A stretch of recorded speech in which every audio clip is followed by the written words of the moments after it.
మరి మనకి చతుర్థ స్థానంలో 4వ స్థానంలో ఏ గ్రహం కూర్చుంటే ఏం జరుగుతుంది? ఇక చతుర్థ స్థానంలో మనకి రాహు ఉన్నట్టయితే, మరి చతుర్థ స్థానం రాహు ఉన్నట్టయితే ఇది చాలా dangerous planet in Rahu 4th house. 4వ స్థానంలో రాహు ఉన్నట్టయితే ఇంట్లో కుటుంబంలో అసంతృప్తి ఎక్కువగా ఉంటుంది. సదుపాయాలు ఉన్నా వాటిని వినియోగించుకోలేరు.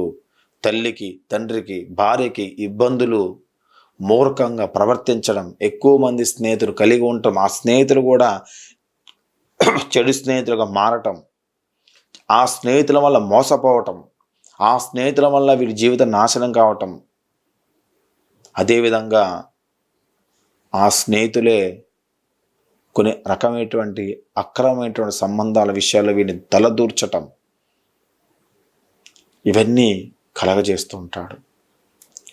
మోసం చేయాలనేటువంటి ఆవేదన, మోసం చేస్తున్నారనేటువంటి ఆలోచన, ఇవన్నీ మొత్తం కూడా వీళ్ళకి కలగజేస్తూ ఉంటాడు. రాహు చతుర్థ స్థానం ఉండి పాపగ్రహాలతో కలిసి ఉన్నట్టయితే, చూడబడినట్టయితే మోసబుద్ధి కలిగి పైకి తీయగా మాట్లాడిన సరే అంతర్గతంగా దృష్ట బుద్ధిని కలిగి ఉండటం అనేది ఇక్కడ జరుగుతూ ఉంటుంది.